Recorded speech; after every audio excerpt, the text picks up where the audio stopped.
அஸ்ஸலாமு அலைக்கும் வரஹ்மத்துல்லாஹி வபரகாத்துஹு. அன்பார்ந்த அனைத்து உறவுகளுக்கும் இனிய இரவு வணக்கம். ஆரம்பிச்சிட்டாங்க அடுத்தது காளான் படை. மிகப்பெரிய சிப்மெண்ட் ஒன்று அரபு நாட்டை நோக்கி வருது. மாபெரும் வெற்றியை தனதாக்கி கொண்டது இந்திய கப்பல்கள். இதோ 45 சாரதிகள் கைது. பஹ்ரைன் மன்னரின் அதிரடி களமிறக்கம். யுனைடெட் அரப் எமிரேட்ஸ் இதுவரையிலையும் 10 பில்லியனை செலவு பண்ணியிருக்கிறாங்க. 10 பில்லியன் டாலர்களை செலவு பண்ணியிருக்கிறாங்க இந்த யுத்தத்தில் தங்களுடைய நாட்டை ஏர் டிஃபென்ஸ் பண்ணுறதுக்கு. அதுலேயும் சிலது மிசைல்கள் மிஸ் ஆகி விழுந்து தான் இருக்குது. ஆனாலும் என்னுடைய நாட்டு மக்களை பாதுகாக்க எந்த எல்லைக்கும் போவேன். ஷேக் முகமது சயீத் பின் நஹ்யானின் அதிரடி பேச்சு. الشيء الآخر أريد أقول رسالة يمكن لعدو الإمارات. الإمارات مغرية، الإمارات جميلة، لكن أقول لهم لا تغشكم الإمارات. ترى الإمارات يلدها غليظ ولحمتها مرة. نحن ما ننكل وبنقوم بواجبنا تجاه بلادنا وأهلنا ومقيمين في عندنا أهلنا الثانيين. الله يحفظ الإمارات ويحفظ أهلها ويحفظ اللي فيها بالعز والأمان، وأوعد الجميع ترانا بنظهر أقوى. لا شك. ربي يحفظكم. ربي يحفظك طويل العمر. கடைசியாக சொன்ன அந்த வார்த்தை, வெளிநாட்டவர்களும் முக்கியமீன்களும் என்னுடைய சொந்தங்கள் தான், அவங்களையும் சேர்த்து நான் பாதுகாப்பேன்.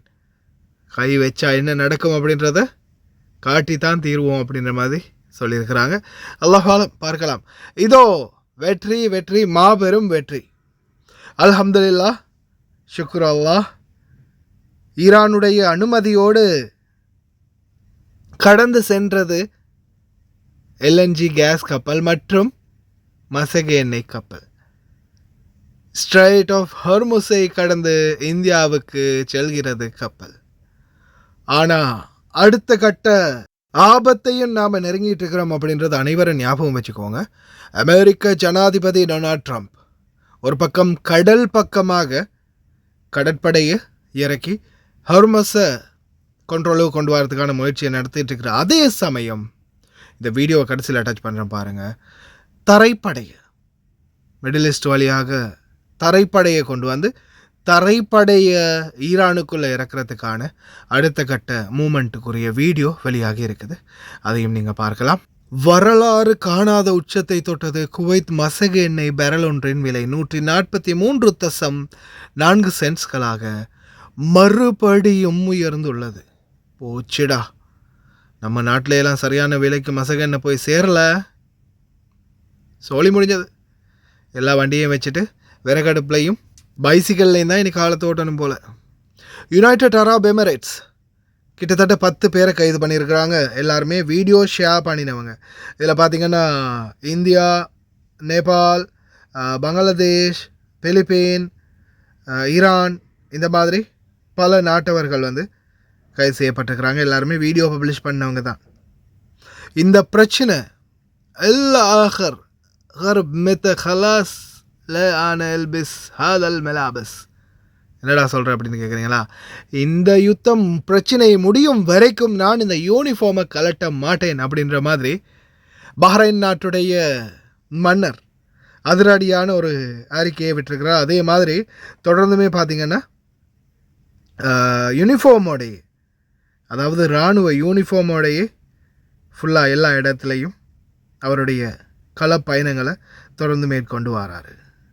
அதே போல் மிக முக்கியமான தகவலையும் வெளியிட்டிருக்கிறாங்க. கிட்டத்தட்ட 40க்கும் மேற்பட்ட, அதாவது 45 டிரைவர்களை கைது பண்ணியிருக்கிறதா தெரிவிச்சிருக்கிறாங்க பஹ்ரைன் நாட்டு அரசு.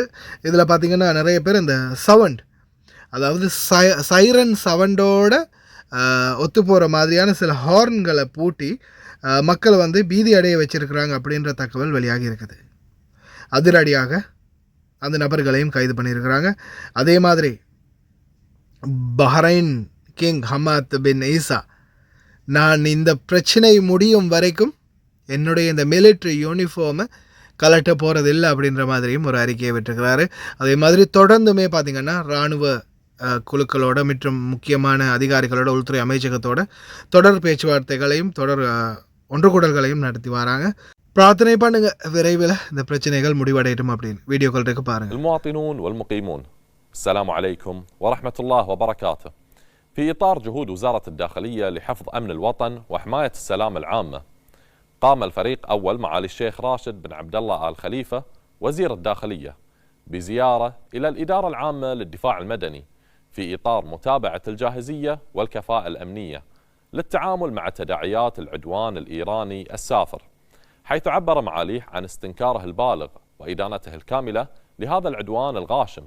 وخلال الزيارة نقل معالي الوزير لمنتسبي الدفاع المدني تحيات وتقدير سيدي حضرة صاحب الجلالة الملك المعظم وسيدي صاحب السمو الملكي ولي العهد رئيس مجلس الوزراء. إلى ذلك وضمن جهود الإدارة العامة للمرور لتعزيز السلام المرورية في ظل ظروف العدوان الإيراني الآثم، اتخذت الإدارة العامة للمرور الإجراءات القانونية اللازمة بحق 45 سائق لقيامهم بإصدار أصوات مزعجة من مركباتهم، مما يتسبب في بث الذعر بين المواطنين والمقيمين والإخلال بالسكينة العامة. وننوه إلى أن إطلاق صافرات الإنذار أو نظام التنبيهات اللاسلكية في الحالات الطارئة يتم تشغيله في حال رصد خطر موجه لأهداف في مملكة البحرين، بينما لا يتم ذلك في حال عدم وجود خطر على النطاق الإقليمي للمملكة. حفظ الله مملكة البحرين، حفظ الله سيدي جلالة الملك المعظم، حفظ الله سيدي سمو ولي العهد رئيس مجلس الوزراء، حفظ الله كافة المواطنين والمقيمين. دمتم في أمان الله والسلام عليكم.